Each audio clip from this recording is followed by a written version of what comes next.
Assalamualaikum warahmatullahi wabarakatuh. Kami mahasiswa Universitas Geraha Karya Muara Bulian, program studi agribisnis semester 5. Video ini dibuat untuk menyelesaikan salah satu tugas kelompok di mata kuliah Perdagangan dan Bisnis Internasional dengan dosen pengampu Ibu Sophia SPMSI. Kami dari kelompok 2 terdiri dari 2 anggota yang masing-masing bekerja sama dalam memenuhi tugas dengan judul materi Lingkungan Hukum, Teknologi, dan Politik Internasional. Sebelum masuk ke pembahasan lebih lanjut, izinkan kami memperkenalkan diri terlebih dahulu.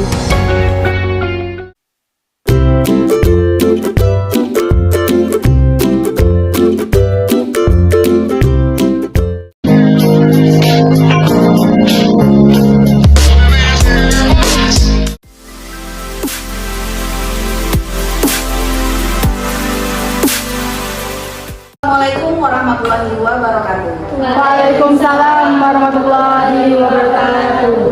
Selamat siang menjelang sore mahasiswa semuanya. Siang. Nah, kita lanjutkan perkuliahan kita di materi yang berbeda dari pertemuan yang sebelumnya. Nah, sore hari ini kebetulan kita akan mempresentasikan hasil kinerja dari kelompok 2 yang disusun oleh Dwi Warasati, kemudian Rani Erlina. Nah, pada pokok diskusi hari ini kita mengangkat kajian materi tentang lingkungan hukum, teknologi, dan politik internasional. Di mata kuliah Perdagangan Bisnis Internasional ini, nantinya para mahasiswa dapat menguasai, memahami, dan dapat menjelaskan kembali seperti apa itu lingkungan hukum, teknologi, dan politik di dalam perdagangan internasional. Nah, kali ini untuk lebih memahami materi ini kami berikan kesempatan sepenuhnya kepada Dwi Warasati dan Rani Erlina. Dipersilakan. Sebelumnya terima kasih kepada dosen pengampu mata kuliah Perdagangan dan Bisnis Internasional Ibu Sophia SPMSI, dan terima kasih kepada rekan yang telah hadir pada diskusi perkuliahan pada hari ini. Untuk pembahasan yang pertama akan dijelaskan oleh rekan saya Rani Erlina. Adanya persilakan.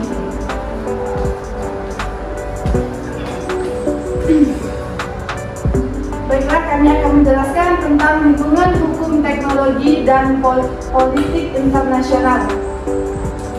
Kekuatan hukum nasional di beberapa negara. Yang pertama yaitu lingkungan hukum.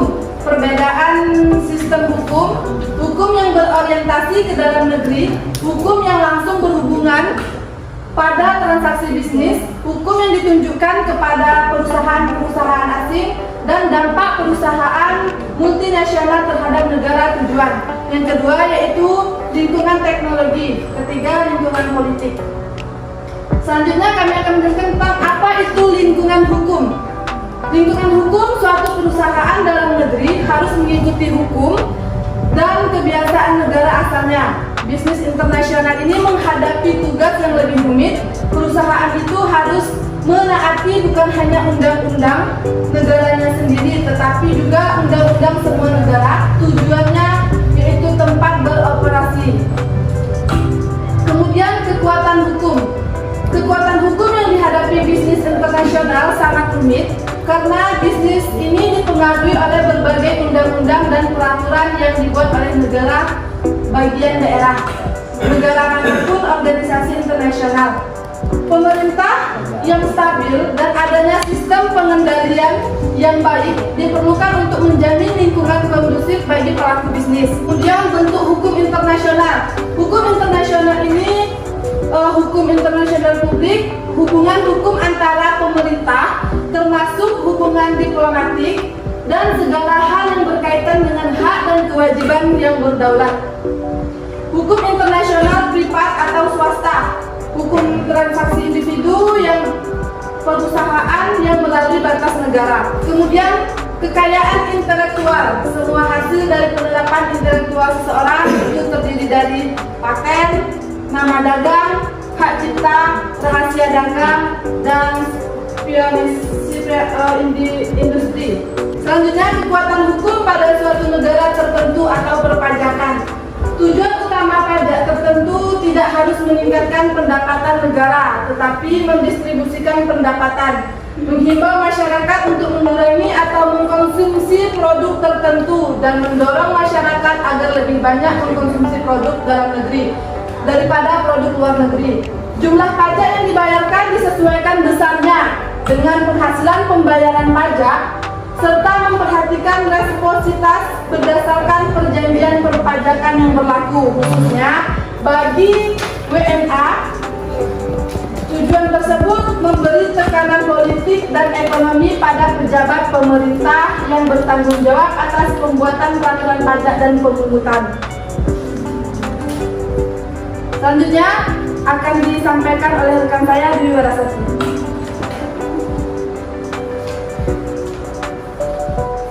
Perbedaan dalam sistem hukum terdiri dari 4. Yang pertama, hukum Anglo-Saxon didasarkan pada kebijakan kumulatif putusan-putusan para hakim tentang masing-masing perkara sepanjang sejarah.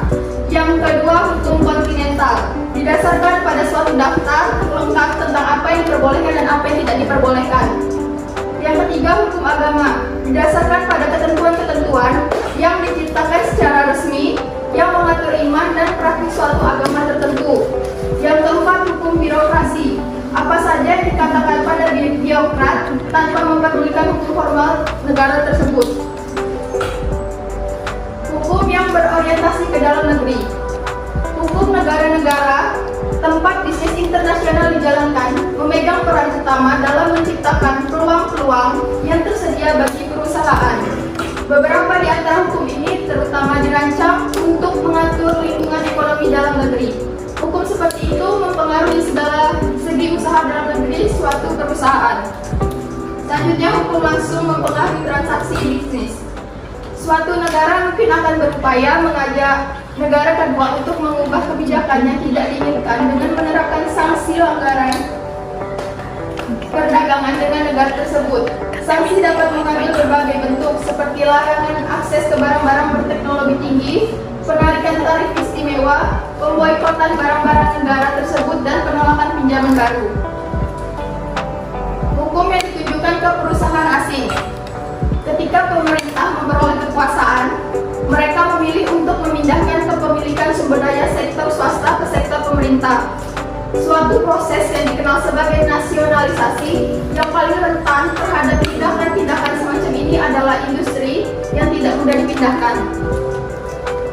Hukum perusahaan multinasional terhadap negara tujuan.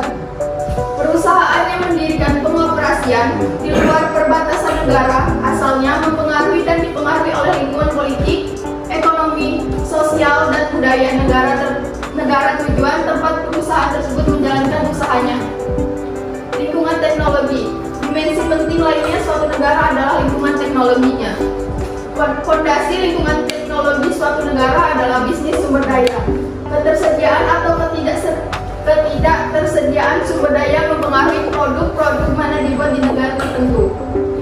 Faktor penentu penting lingkungan teknologi suatu negara adalah kemauan perusahaan-perusahaan asing mengalihkan teknologi kepada negara tersebut.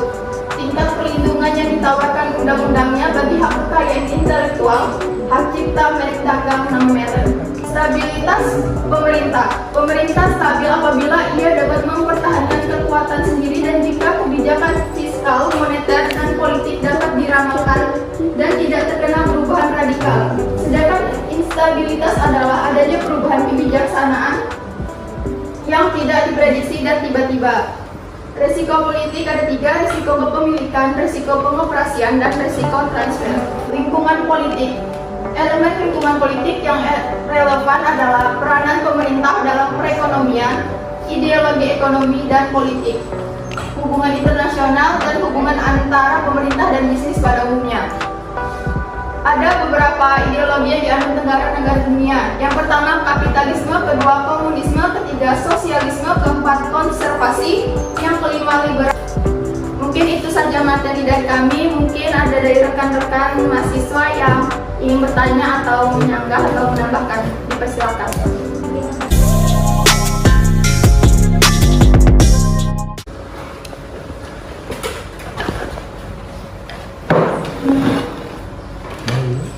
Saya ingin bertanya pada slide ke-6.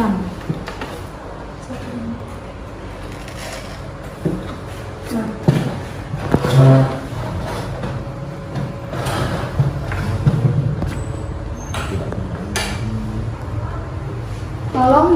jelaskan poin-poin yang dimaksud dari slide ke-6 itu.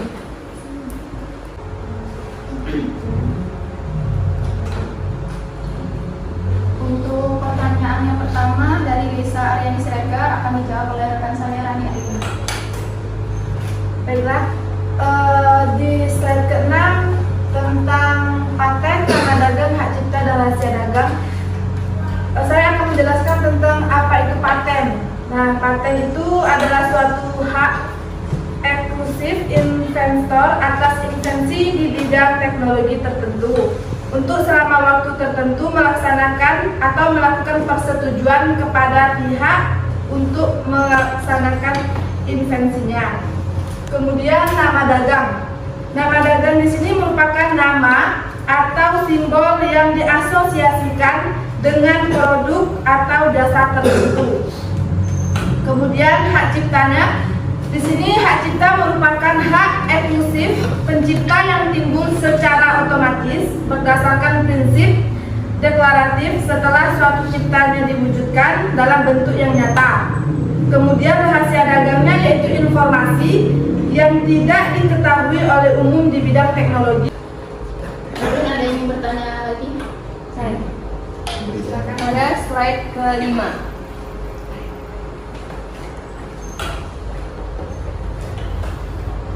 Bisa tolong dijelaskan apa yang dimaksud dengan hubungan diplomatik? Itu saja. Selanjutnya saya akan menjawab pertanyaan dari Anita Novianti. Apa yang dimaksud dengan hubungan diplomatik? Jadi hubungan diplomatik ini hubungan yang dijalankan antara negara satu dengan negara lainnya untuk saling memenuhi kebutuhan masing-masing negara. Baiklah, itu saja presentasi dari kami. Kurang dan lebihnya mohon dimaafkan. Sekian dan terima kasih. Wallahul muwaffiq ila aqwamit thoriq. Wassalamualaikum warahmatullahi wabarakatuh. Dapat disimpulkan bahwa perdagangan internasional harus disertai teknologi, hukum, dan politik internasional dalam menjalankan suatu bisnis atau perdagangan antar negara satu dengan negara lainnya. Semoga video pembelajaran ini dapat bermanfaat bagi kita semua. Kurang dan lebihnya mohon dimaafkan. Jangan lupa like, comment, and subscribe. Wallahul muwaffiq ila aqwamit thoriq. Wassalamualaikum warahmatullahi wabarakatuh.